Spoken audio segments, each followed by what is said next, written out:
Okay, mga gabi iyon sa Ginoo sa ato ang pagtuon sa pulong karon. So kini ato ang pag tun-an karon apasumpay ni adtong kining video nako no kining adtong kagabi sab no. So sumpay kini kay medyo taas-taas man kining gipamulong ni Apostol Pablo ngadto sa iyang sulat ni Santiago no. And then kining ato nang ginising kiwason mahitungod sa kadtong dila no kay wala man nato to human gyud pila ra man ka verse ang ato ang nakuha nato basig mga duha or tulo ato no. So nay pasumpayan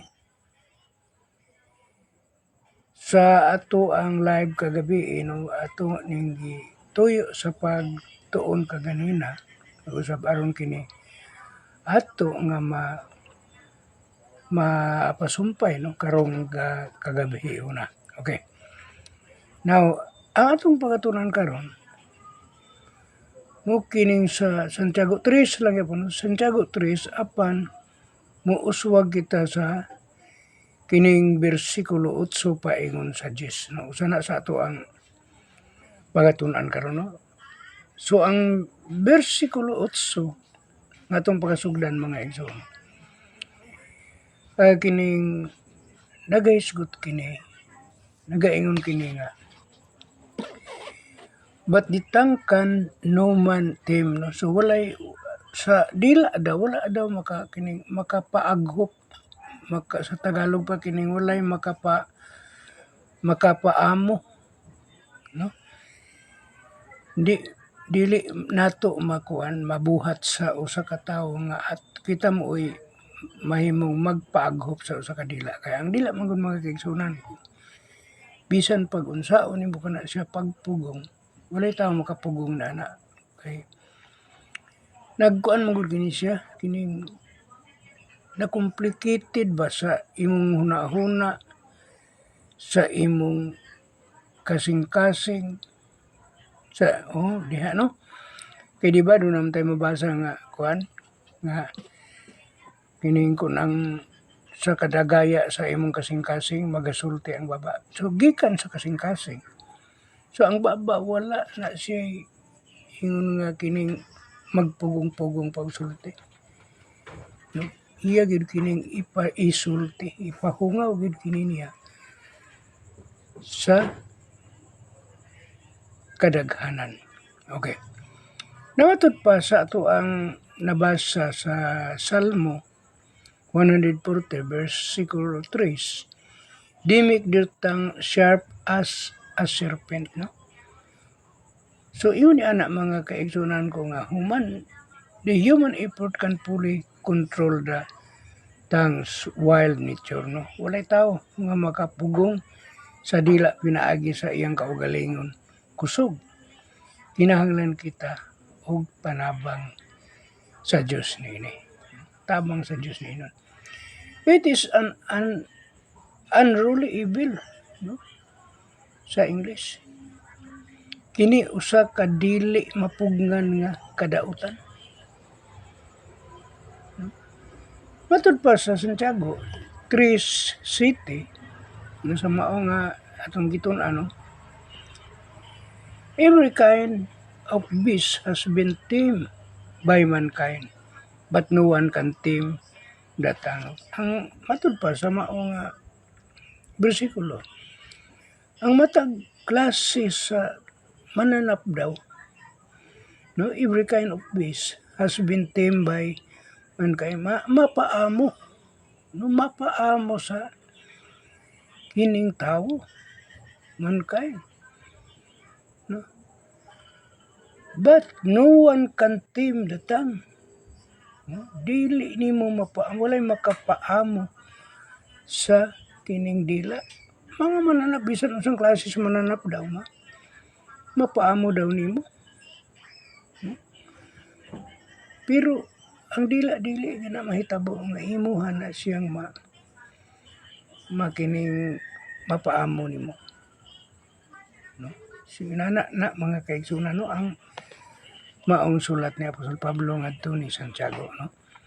Ditang resist, control and constantly causes trouble, no? Kaning dila mga igsoon.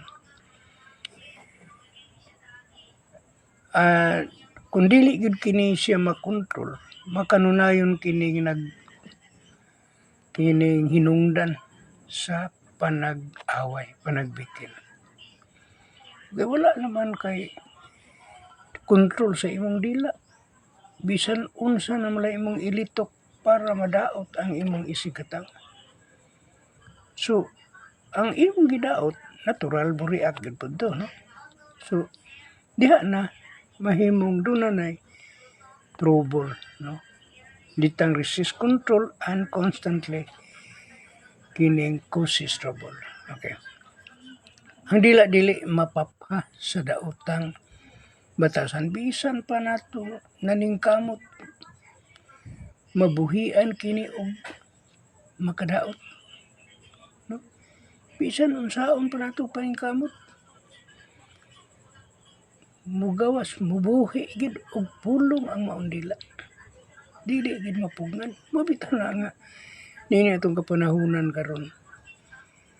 Bisan pa sa atong mga silingan na, no? Babae ug lalaki, grabe na. Marites na, no? So bisan pa man bisan asa nga dapit nini ato ang kalibutan. Kanunay nagmadaogon ang gining kanang mga bakak. Kana bang mga hinimo lang bitaw nga mga istorya. Kanunay nagmadaogon. Bisan pa sa panahon sa first century Christian about Jesus Christ, no? Si Jesus Christ nahukman tungod sa bakat. So muna nga mga igsoon, dunay angay ginato na unta nga malikayan. Pero matod pa sa sulat ni Apostol Pablo, no one can tame datang no dili walay makapaamo sa dila. Okay. Matod pa, ditang is a full deadly poison. Kini bitang ining sa kinatibuk-an yun sa dila mo kanay makamatay nga hilo. Puno sa makamatay nga hilo. Ang dila. No? Ang tagya sa dila, dili mahilo, pero ang gibuhian nga pulong sa dila, mo to'y mahilo. No? Grabe kayo ang mao nga kuan. Mao nga pamahayag ni Apostol Pablo. Angay na to ng pamalandungan, no? So, basahin na itong pamahayag ni Apostol Pablo sa Romans 3:13. Romans 3:13. The poison of us is under their lips, no? Ang hilo daw sa diri sa ato ang naasa ilalom sa ato ang lips, sulod sa atong lips. No? Word can destroy reputation, relationship, and lives, no? Ang kining pulong makapadaot sa imong reputasyon, sa imong relationship, o sa imong kinabuhi. No? Ang atong mga pulong makapatay sa espiritu sa uban sama sa hilo nga muguba sa lawas. Muna mga kaigsunan ko, angay na to ang pamalandungan. Okay, hindi sugta nga to sa versikulo 9. Versikulo 9 nagaingon dito, no? There with bliss with God, even the Father. No? Sa Subano, pinaagi ni ini, magapanalangin kita sa Diyos nga atong amahan. No? Sumuna nga doon natin supporting verse diri sa Salmo, no? 34 versikulo 1. I will bless the Lord at all times. No? The same tongues can praise God sincerely in worship. No? Sa mapagi, ang maulang gihapon nga dila, makadaig sa Ginoo. Makapadaig sa Ginoo. No? Makapahimuot sa Ginoo. God sincerity in worship, diha sa pagsimba. Apan, ang atong dila makahimo sa pag-ampo o pagdaig sa Ginoo uban ang putli nga kasing-kasing kung pinagi sa putli nga kasing-kasing perfect heart, no, ingon ni ana. So angay nato na nga at angay nato na nga pamalandungan. Underweight course women ug pinaagi usab niini magatumaw kita sa mga tao, no? Timunaw kita sa mga tao. Munang si Apostol Pedro, no, miingon sa kuan 1 Peter 3:9, do not repay evil with evil or insult with insult. Dili man gid nimo na mabayran, no, di man gid ka makabalos ana. Kay dili pa kakapamulong ibato kanila daghan na kayo ang moabot nga pulong paingon sa imo.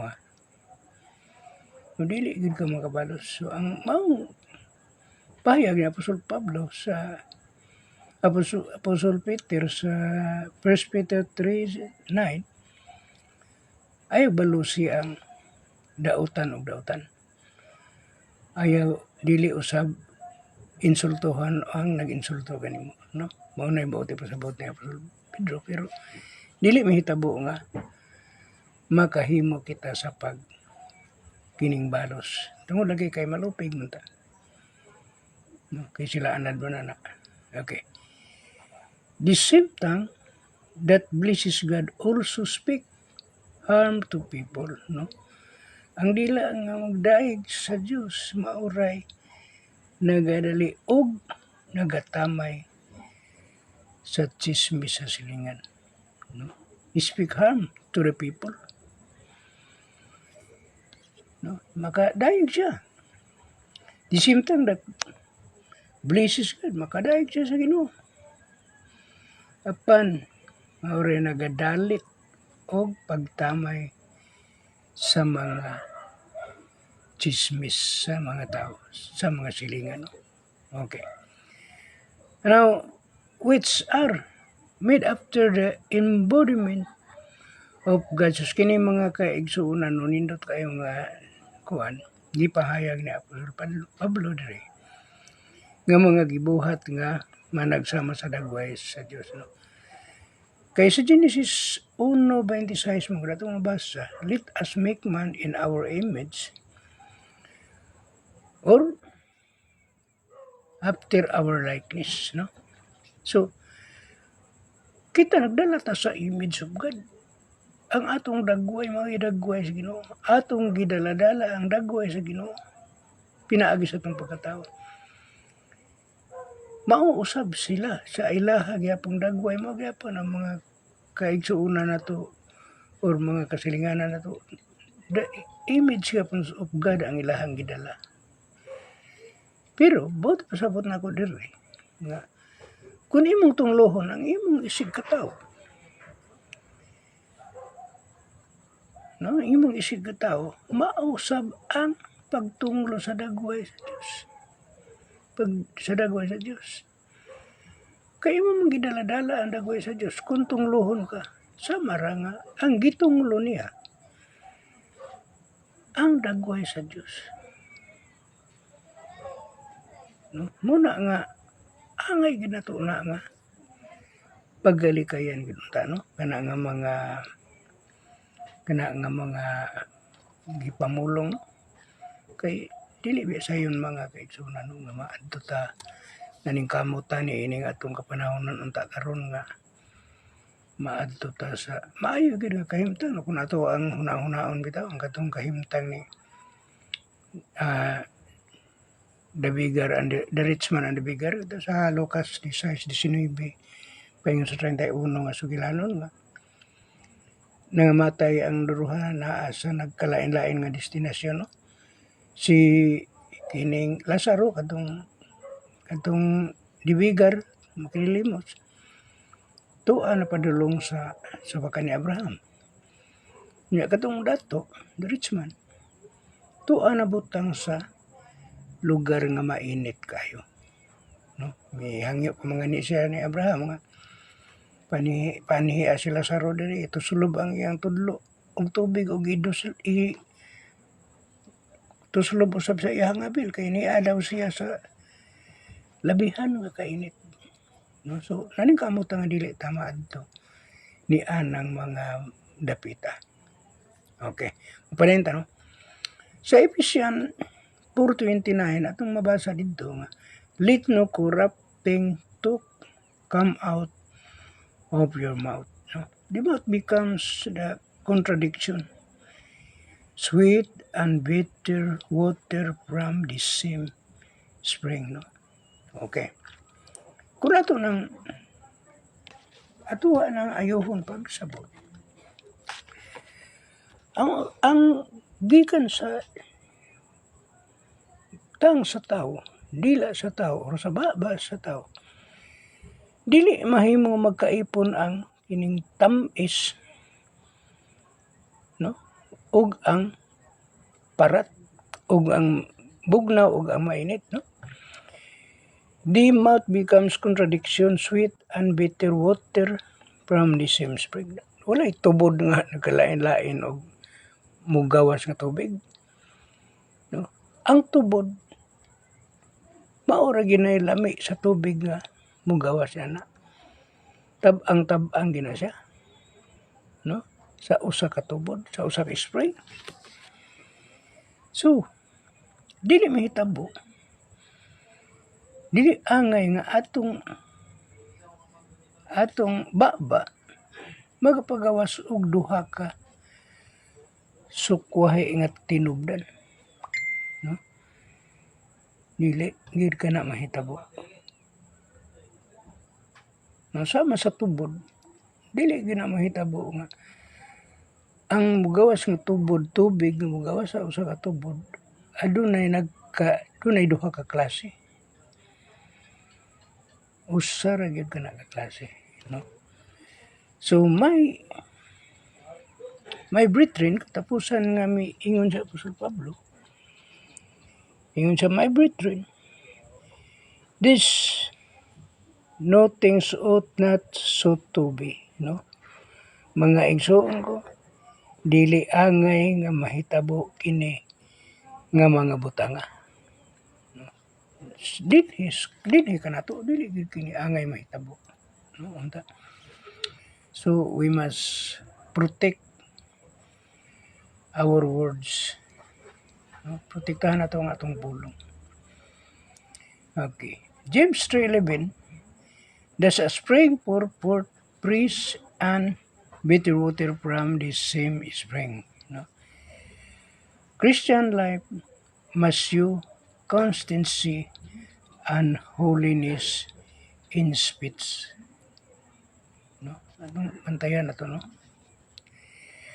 So muna mga kaigsunan no, nga isip mga sumusunod diha sa Ginoo, ginahanglan ang dalisay nga atong pulong dili doble nga kasing-kasing. No? Ingon na usana sa ina. Let me kuno ato lang kanon atong huna-hunaon. No? Nga ang atong ipagawas sa ato ang baba sa atong dila kinahanglan patas makatarunganon ug mas sibuton ug adunay kaaghop nga mogawas nga kini gikan sa atong tagsa-tagsa kakasing-kasing. So salamat kayo nga nakahuman na usab kita og lain na usab nga topic nini nga kagabhion. Mapasalamat kay ko og dako no sa uban nga mga nag-comments no sa ako ang mga kining nag-comment sa ako ang mga live video. So dunay mauban nga dunay usa sa nag-comment nga usa-usab ka vlogger nangutana nga pila na daw ang ako ang na earning sa pag live nako. Ako sing gitubag nga wala ko mag-apas. Mag-live ko, wala ko mag-apas nga maka-earning ko kundi ang akong giapas nga makahatag og pagtulunan diri sa social media. So, daghan kayong salamat. Maayong gabi kanatong tanan ug God bless.